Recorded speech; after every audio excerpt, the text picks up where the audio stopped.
इनाम दिया जा रहा है। मोहतरमा साजिदा साहिबा फजीलतुल शेख जलालुद्दीन अल-मदनी हफिज़हुल्लाह और इज़्ज़त मआब जनाब अब्दुल सत्तार साहब अपने हाथों से परचम कुशाई के अमल को अंजाम दे रहे हैं।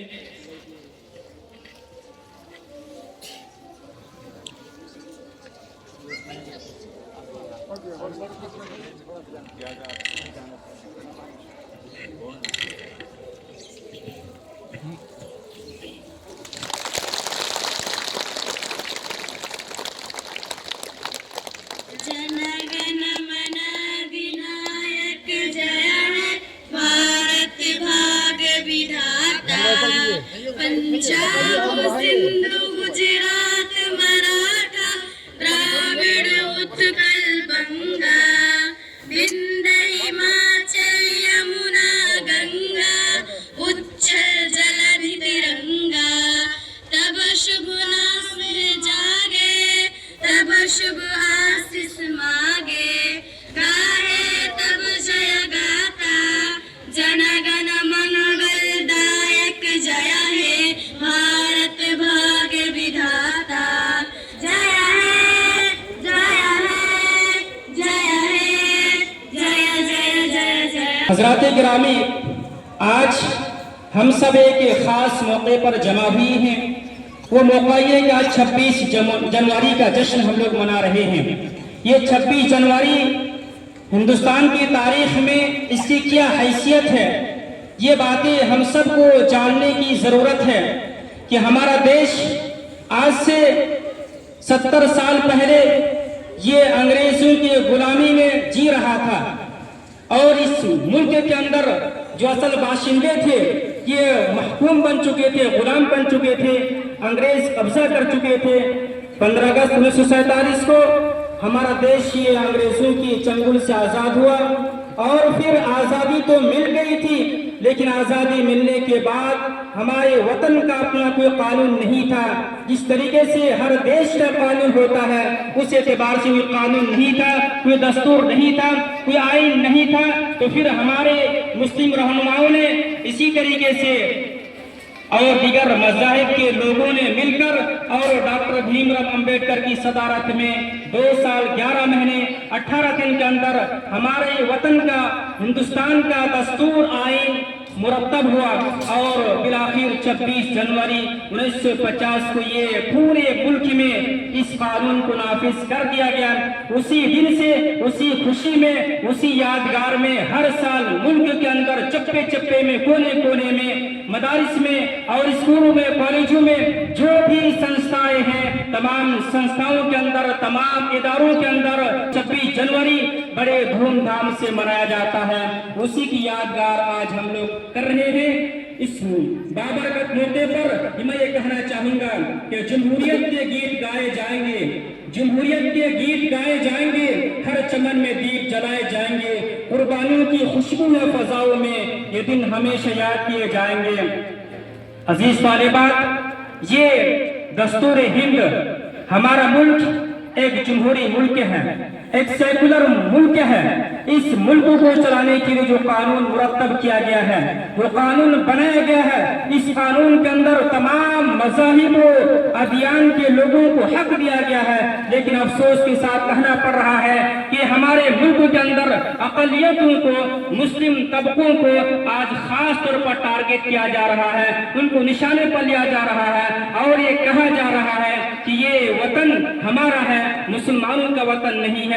मैं इस मुबारक मौके पर ये बोलना चाहूंगा कि जिस तरीके से वतन अजीज की आज़ादी में, कुर्बानी में हमारे सबसे ज्यादा मुस्लिम रहनुमा ने कुर्बानियां पेश की हैं, लेकिन उनकी कुर्बानियों को अक्सर नजरअंदाज किया जा रहा है। वतन की मोहब्बत का इम्तिहान मुझसे ना लो, वतन की मोहब्बत का इम्तिहान मुझसे ना लो, मैं कौन हूँ ये पूछकर मेरी जान ना लो। नाजो फख्र है हमें भी इस जमीन पर, ये मेरी जमीन है, इसका आसमान ना लो। ना पूछ जमाने से कि क्या है हमारी कहानी। मेरे दोस्तों, अजीज तालिबात और मेहमानाने गिरामी, यकीनन कभी कभी अफसोस होता है देश के हालात को देखकर। आज जो स्थिति बन गई है, जो हालात हमें नजर आ रहा है, इससे हमें बखूबी एहसास है और हम ये कहने पर मजबूर हैं कि जिस देश की कुर्बानी में हम लोगों ने सबसे ज्यादा अपना खून पसीना बहाया है, लेकिन आज हमें सबसे सताया जा रहा है। ये नफरत बुरी है, ना पालो उसे। ये नफरत बुरी है, ना पालो उसे। दिलों में खलिश निकालो उसे। ना तेरा है, ना मेरा, ना उसका, ना इसका, ये वतन सबका है, बचा लो इसे। अस्सलाम वालेकुम। प्यारी प्यारी बच्चे, गार्जियन, हमारे जो मदरसा के डायरेक्टर मेरे भाई साहब मोहम्मद जलालुद्दीन और जितने भी मदरसा में मौलवी और आपा लोग हैं, सबको मेरा सलाम। आज जो हम लोग मना रहे हैं 26 जनवरी, ये हमारा जो देश में आज़ाद हुआ था जब, तभी से हम लोग मना रहे हैं और मनाएंगे। और मदरसा में जो इतना छोटी छोटी बच्ची है, हम इन लोग को देख के भी हमको हैरानी हो रही है कि एक दिन हम भी मदरसा में थे, लेकिन थोड़ा सा कुछ कमी की वजह से हम रह नहीं पाए और देख के अच्छे भी लगते हैं।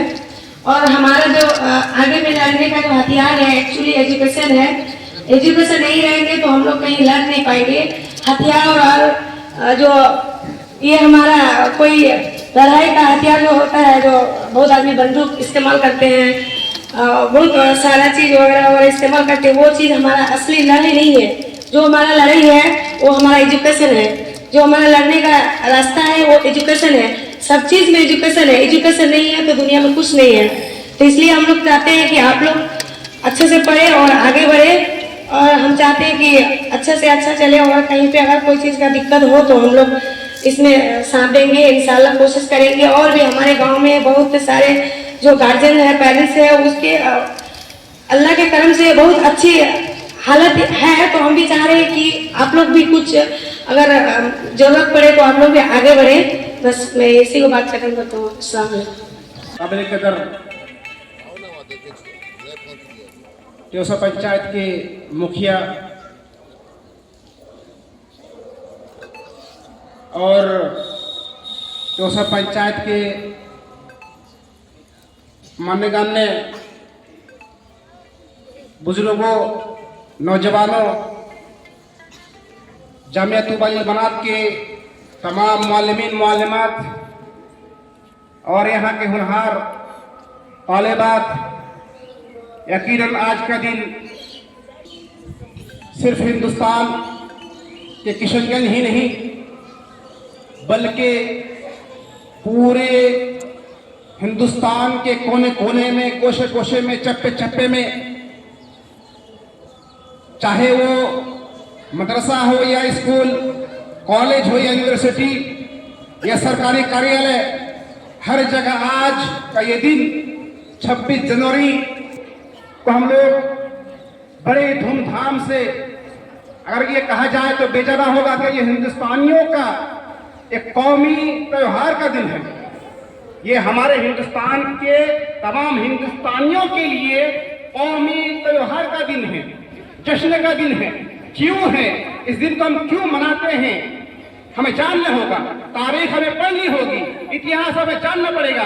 मेरे अजीज बच्चियों, नौजवानों और मेहमान जो हमारे यहाँ आए हुए हैं, मैं ये बात बता दूं कि मुल्क हिंदुस्तान आज से तकरीबन 89 साल पहले अंग्रेजों के चुंगल में डूबा हुआ था। ये देश, ये मुल्क गुलाम बना हुआ था। किनका? अंग्रेजों का। आज से 89 साल पहले।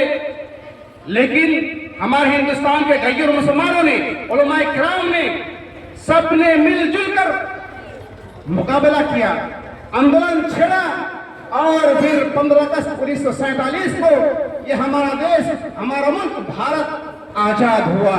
किनके चुंगल से? अंग्रेजों के चुंगल से। अंग्रेज तो चले गए देश छोड़कर, हिंदुस्तान को छोड़कर, भारत को छोड़कर, लेकिन यहाँ पर कोई निजाम नहीं था, कोई दस्तूर नहीं था, आईन और कानून नहीं था। कुछ दिनों तक, कुछ महीनों तक हिंदुस्तान के लोगों ने अंग्रेज का जो बना हुआ निजाम था, जो कानून था, जो आईन था, उसी के मुताबिक चलता रहा।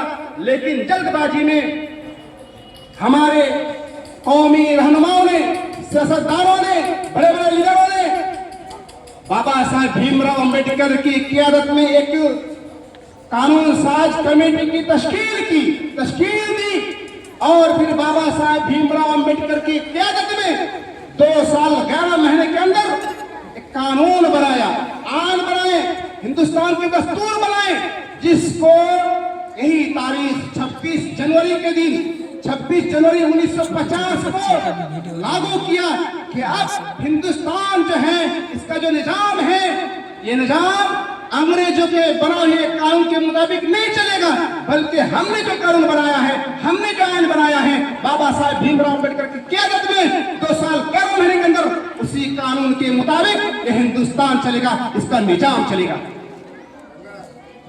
और फिर उस कानून को बाबा साहब भीमराव अम्बेडकर ने असेंबली में, पार्लियामेंट में, सुप्रीम कोर्ट के अंदर एक कॉपी को दिया गया कि आज ये 26 जनवरी से हिंदुस्तान के अंदर इसी कानून के मुताबिक, क्यों?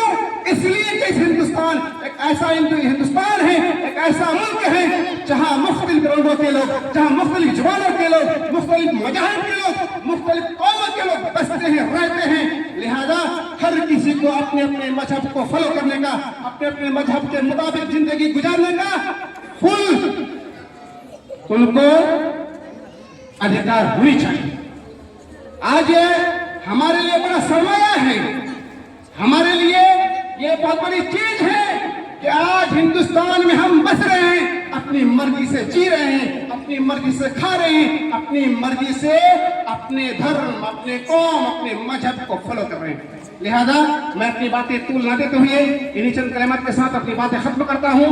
बारगाह दुआ कहूँ कि हम हिंदुस्तानी हैं, अपने मुल्क से हम बेपनाह मोहब्बत करते हैं और मोहब्बत करते रहेंगे इंशाअल्लाह अज़ीज़। लिहाजा मैं आखिर में वतन अजीज के लिए दुआ कहूँ कि अल्लाह रब्बुल आलमीन तो हमारे वतन अजीज मुल्क हिंदुस्तान को हमेशा सदा बहार रख। या अल्लाह, इस वतन को जिस तरह से हम मोहब्बत करते हैं, हम तमाम हिंदुस्तानी इस मुल्क से मोहब्बत बेपनाह करते हैं और करते रहेंगे।